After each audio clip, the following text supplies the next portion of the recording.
علیکم ناظرین، منصف T V کے خصوصی پروگرام نقطۂ نظر میں آپ سب کا تہ دل سے خیر مقدم ہے۔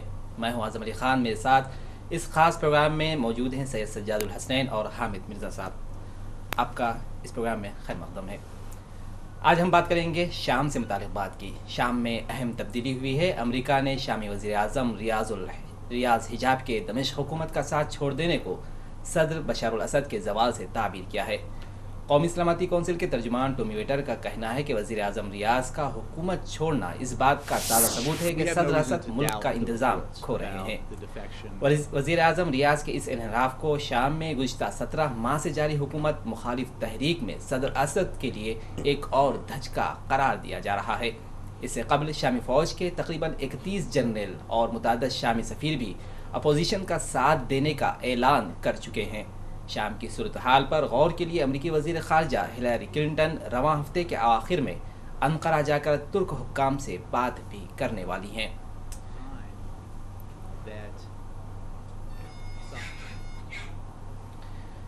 تو سجاد صاحب، شام کے وزیر ریاض حجاب صدر اسد کا ساتھ چھوڑ چکے ہیں۔ وہ اردن میں پناہ گزین ہیں، اردن میں انہوں نے پناہ لی ہے، اور یہ صدر بشار الاسد کے لیے بہت بڑا دھچکا قرار دیا جا رہا ہے۔ اعظم صاحب، شام کے صدر وزیر اعظم کا ریاض حجاب کا اچانک اردن چلا جانا یا پھر اچانک منحرف ہو جانا، یا بشار الاسد کے کہا جاتا ہے کہ ان کی جو ہسٹری دیکھیں اگر ہم، تو کہا جاتا ہے کہ وہ انتہائی وفادار آدمی تھے بشار الاسد کے۔ وہ حکومت میں مختلف اہم عہدوں پر فائز رہے تھے، اور گزشتہ 2 مہینے پہلے ہی ان کو وزیر اعظم کی حیثیت سے تقرر کیا گیا تھا ان کا۔ تو ایک سب سے بڑے عہدیدار، ان سب سے اعلیٰ عہدیدار ہم یہ کہہ سکتے ہیں کہ شامی حکومت کے اعلیٰ ترین عہدے پہ فائز ایک انتہائی اہم آدمی کا انحراف یقیناً بشار الاسد کے لیے ایک دھچکا ثابت ہوا ہے۔ اس سے ایک میسیج بھی جا رہا ہے، ایک پیغام بھی جا رہا ہے کہ کیسے شام کے حالات خراب ہو رہے ہیں، اور کیسے بشار الاسد کے مطلب انہوں نے جس طرح سے جو صفاقیاں پھیلائی ہوئی تھیں، انہوں نے اپنی فوج کی مدد سے جس طرح سے انہوں نے اپنے ہی عوام کا جو ہے جینا حرام کر رکھا تھا، جس طرح سے انہوں نے اپنے ہی عوام کا دائرہ تنگ کر رکھا تھا، اور جس طرح سے انہوں نے قتل عام کی اجازت دی تھی، حتیٰ کہ ہم دیکھتے ہیں کہ گزشتہ ہفتے انہوں نے باضابطہ یہ اعلان کیا تھا کہ اگر باقی ہار نہیں مانیں گے تو پھر ان کے خلاف کیمیکل ویپنز استعمال کیے جائیں گے، کیمیائی ہتھیار استعمال کیے جائیں گے۔ یہ ایک سنگین معاملہ تھا۔ اس معاملے کو لے کر ساری دنیا میں تشویش کی لہر پیدا ہو گئی تھی۔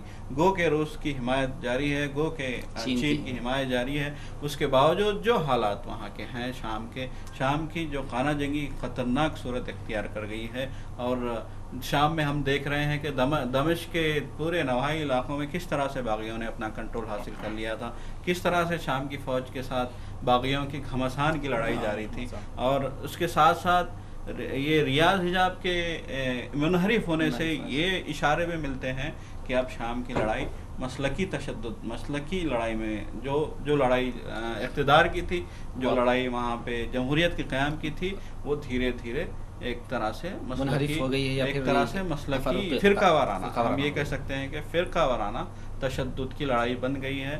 اور اب تک جتنے بھی فوجی جنرل گئے ہیں بشار الاسد کو چھوڑ کے، منحرف ہو کے، انہوں نے یا تو اردن کا رخ کیا، یا پھر وہ ترکی میں پناہ گزین ہیں، تو ان کو ہم دیکھیں تو یہ لگ رہا ہے کہ شام کی حکومت میں جو بھی اہم عہدوں پر فائز سنی رہنما تھے، وہ اب دھیرے دھیرے بشار الاسد کا ساتھ چھوڑتے جا رہے ہیں۔ دیکھیے، بشار الاسد کے تعلق سے یہ کہا جاتا ہے کہ وہ علوی مسلمان ہیں، علوی فرقے سے ان کا ایک طرح سے ہم یہ کہہ سکتے ہیں کہ ایک سنی اور شیعہ کی لڑائی اب یہ باضابطہ ہو گئی ہے۔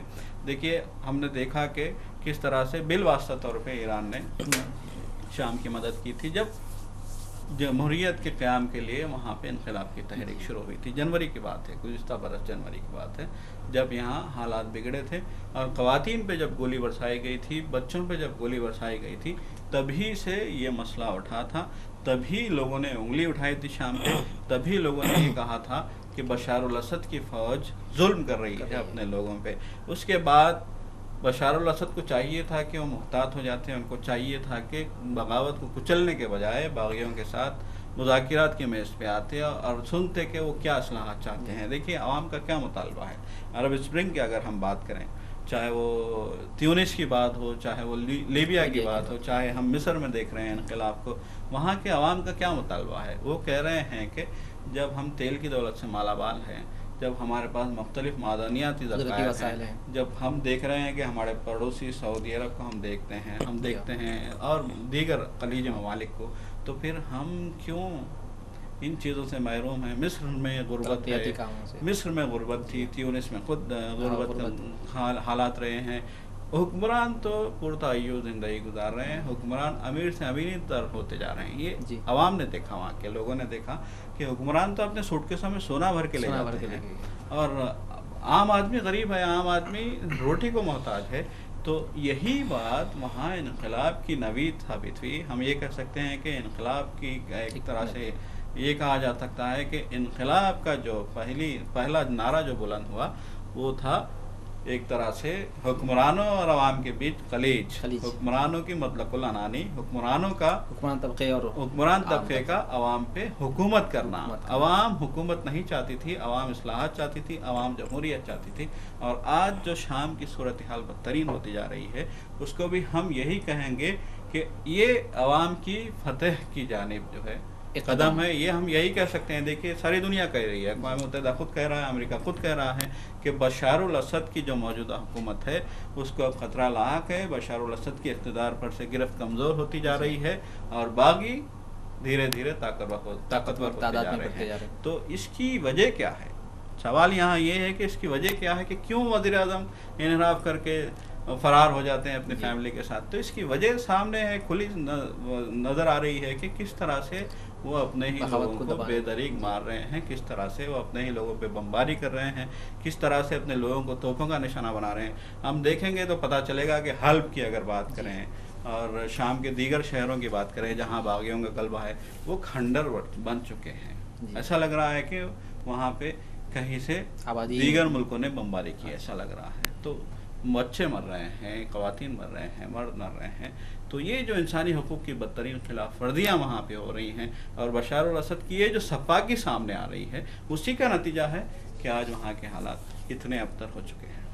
رضا صاحب کیا کہتے ہیں آپ؟ یہ جو شام کی جو جنگ ہے اب تفرقے میں بڑھ گئی ہے، لیکن یہ شروع سے محسوس کیا جانے لگا تھا کہ یہ شیعہ اور سنی تفرقے میں بڑھ گئی ہے، اور آگے جا کر اب جو جنرلز ہیں یا پھر وزیر اعظم کا ایسو فرار ہے، یا وزیر اعظم کا ایسو سیرین آرمی کا سیرین اپوزیشن کا ایسو ساتھ دینا ہے، تو یہ کس قدر مستحکم آئندہ ہو سکتی ہوگی؟ دیکھیے بشار الاسد کا جو معاملہ ہے یقینی طور پہ چند دنوں کے یا چند ہفتوں کے مہمان ہیں، لیکن جہاں تک شیعہ سنی کا مسئلہ ہے تو میری نظر سب سے افسوسناک پہلو یہ ہے ایران کا رول.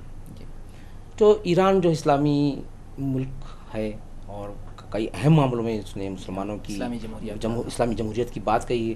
بین الاقوامی سطح پر جہاں کہیں بھی مسلمانوں پر ظلم زیادتی جو بھی مسائل رہے، ایران نے دوسرے ممالک کے مقابلے میں زیادہ سب سے پہلے آواز اٹھائی. لیکن شام کے مسئلے پر اس کی جو ہے چشم پوشی اختیار کی، جس کا رول رہا ہے، مشکوک رہا ہے، اس کی وجہ یہ رہی کہ بحث شیعہ اور سنی کی، جس سے ایران کا چہرہ بے نقاب ہو گیا. محض بشار الاسد شیعہ ہے، یہ اس بات کو لے کر ایران نے ان کی تائید، حکمران طبقے کی تائید کر رہی. حالانکہ ساری دنیا کے لوگ ایک صفاق، جیسا آپ نے بتایا کہ بڑی بے دردی کے ساتھ بے دریغ جو ہے ہمارے شام کے فوجی اپوزیشن کو، عوام کو قتل عام کر رہے ہیں. تو دیکھیے یہ رول بڑا میری نظر میں کہ ایران کا رول سب سے اچھا نہیں رہا. اس کو اپنی اصلاح کرنی چاہیے یا اپنے اس کو غور و فکر کرنا چاہیے. اس کا کردار مسخ ہو رہا ہے ایران کا. یہ محض شیعہ ہونے کی وجہ سے یا سنی ہونے کی وجہ سے آپ تائید نہیں کر سکتے. آپ جو ہے مسلمان ہیں، کلمہ گو ہے، وہاں ظلم زیادتی ہو رہی ہے، اس کے خلاف آواز اٹھانی چاہیے تھی. لیکن میں سمجھتا ہوں ایران نے ایسا نہیں کیا، جس کی وجہ یہ ہے کہ بشار الاسد بہت زیادہ شفاق ہو گیا، بہت زیادہ ظالم ہو گیا. لیکن اب جو ہے اس نے نوشتہ دیوار، آپ نے کہا کہ وزیر اعظم ریاض حجاب جو ہے فرار ہو گئے ہیں، انحراف کر لیے ہیں، وہ میری نظر میں نوشتہ دیوار ہے بشار الاسد کے لیے. ابھی بھی وقت ہے کہ وہ لوگ مزید لوگ جانے ضائع کیے بغیر اقتدار کو چھوڑ دیں، اپوزیشن کے حوالے کریں، اور شام کی عوام، شام کے مسلمان کیا چاہ رہے ہیں اس پر انہوں کو سننا چاہیے. سجاد صاحب، شام کے دوست ملک روس اور چین ابھی تک اپنے موقف غیر متبادل موقف پر اڑے ہوئے ہیں. حالانکہ تباہی بڑھتی جا رہی ہے، قتل عام بڑھتے جا رہا ہے، فوجیوں دونوں کے بیچ خلیج بڑھتی جا رہی ہے، حکمران طبقے اور عوام میں بھی خلیج بڑھتی جا رہی ہے. ایسے میں یہ دونوں کا اگلے کچھ دنوں میں کچھ نرمی آ سکتی ہوگی، یا پھر وہ بین الاقوامی یا عالمی ایسو طاقتوں کا ساتھ دے سکتے ہیں، یا پھر معصوم جو قتلیں ہو رہے ہیں اس کے خلاف کچھ کہہ سکتے ہوں گے. دیکھیے چین اس معاملے میں اب دھیرے دھیرے اپنے قدم پیچھے لے رہا ہے. ہم دیکھ رہے ہیں کہ اب چین پہلے سے زیادہ خاموش ہے. ہم دیکھ رہے ہیں کہ چین کی جانب سے زیادہ رد عمل نہیں آتا، لیکن روس اب بھی اس معاملے میں روس کا ہم یہ کہہ سکتے ہیں کہ رول سخت ہے. دیکھیے حال ہی میں گزشتہ ہفتے روس کے سربراہ مملکت کا بیان آیا تھا، روس کے وزیر دفاع کا بھی بیان آیا تھا، اور روس کے وزیر خارجہ کا بھی بیان آیا تھا. انہوں نے یہ کہا تھا کہ شام میں جو کچھ بھی ہو رہا ہے، جو کچھ بھی بغاوت ہو رہی ہے، اس کی سب سے بڑی وجہ یہ ہے کہ سعودی عرب اور دیگر پڑوسی ممالک، اس کا ایک بالواسطہ طور پہ اس نے یہ اشارہ کیا تھا کہ خلیج کے سنی ممالک. اس نے باضابطہ سعودی عرب کا حوالہ دیا. اس نے کہا تھا کہ سعودی عرب وہاں کے باغیوں کو نہ صرف مدد فراہم کر رہا ہے، نہ صرف فنڈنگ کر رہا ہے، بلکہ ان کو اسلحہ بھی فراہم کیا جا رہا ہے. یہ اس طرح کا بیان آیا تھا. اور اس نے یہ کہا تھا کہ شام میں آج جو کچھ بھی حالات ہیں، جو کچھ بھی ابتری ہے، جو کچھ بھی تباہی ہے وہاں پہ، اس کی بڑی وجہ یہی ہے کہ اس کو وہاں کے شام کی ہم یہ کہیں، ترکی کی ہم یہ کہہ سکتے ہیں، اردن کی ہم یہ کہہ سکتے ہیں، یمن کی ہم یہ کہہ سکتے ہیں کہ ان مملکتوں کی ان کو مدد حاصل ہے.